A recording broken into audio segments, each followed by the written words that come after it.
Bad freelance clients can kill your freelance business. Not only will they drain your energy and time, they'll take away from the time you spend on your good clients, meaning they start to get underserved and could even leave you. So you'll make less money, plus end up with some bad feedback and all the stress that comes with that.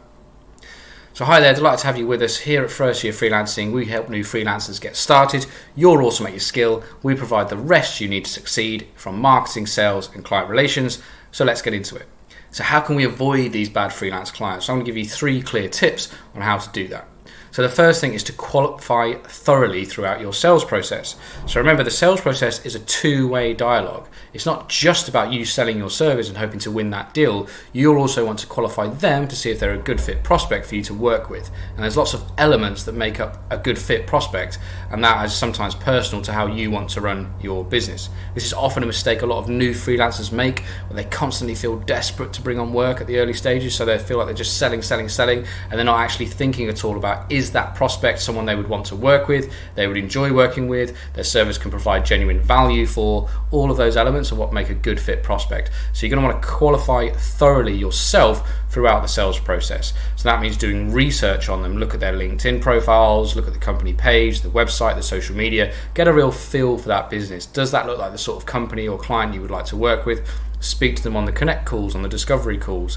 I'll link to my video on the sales process, which talks you through those different steps. But during each of those calls and discussions, you should be qualifying yourself. Also get into things like pricing and budget. Make sure you discuss that. Are they going to be a good paying client? Have they got a good track record? Have they got a good reputation? Because if you don't look at these things and pick up a bad client, as I mentioned earlier, it can be hugely detrimental, particularly at the early stages for your freelance business. The second point, which touches a little bit on the billing area, is about making sure you bill up front and in advance for all new clients. No exceptions, regardless of the size of the company or how they like to operate. That is your prerogative to set your payment terms. Again, a big mistake a lot of new freelancers make is they're nervous, they just want to get the deal done, so they'll give up anything to make sure that deal happens, including giving payment terms to prospects that maybe don't even need them, or they're not even asking for them, but because they're too nervous, they don't set their payment terms firmly.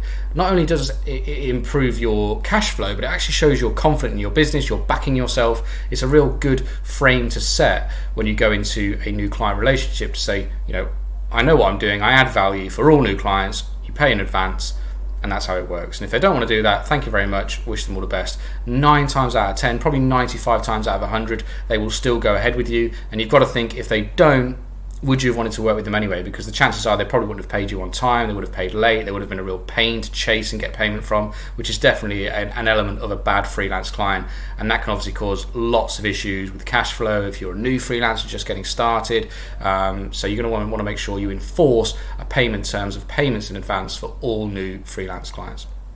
The third thing is to be realistic with your expectations during the sales process or when you're setting out the strategy or any plans. And what do I mean by that is setting expectations for the client and the prospect. And this starts right from your very first conversation. Even in advance of that, the copy you have on your website, the testimonials and the case studies, if you're setting a realistic expectations for them, the chances are, of course, you're likely to deliver on that, and that's going to mean you have a good working relationship. If you're doing the oversell to try and win the business and really using hyperbole and explaining how fantastic the results will be in a very short period of time, and you're going to hit new heights and get the prospect really excited, that sounds good during the sales process and gets them bought in. But if you can't actually deliver on that in the early stages, that's going to be a disastrous client relationship, because they're going to be so disappointed that you can't do that. You're going to get frustrated because their expectations are so high you can't live up to them, and that is the start of unraveling a bad freelance client relationship. So think, even if you're going to get the deal, and even if it is at risk of losing that deal,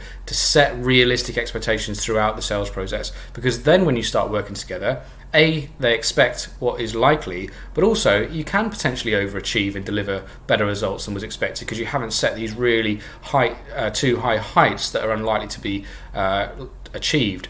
So you can actually develop a really strong client relationship by having those realistic expectations. And again, it shows confidence, it shows you know what you're doing, because it's an amateurish thing to do, to set these really high expectations when the chances of them being reached are very, very slim. So 3 key points there. Make sure you qualify the prospect thoroughly. Sales is a two-way dialogue. Always request payment up front for all new clients, no exceptions, and be realistic when setting expectations for the prospect during your sales process and strategy and planning meetings.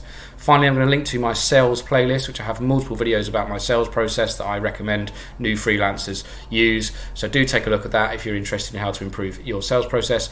As always, thank you for watching, and I will see you on the next one.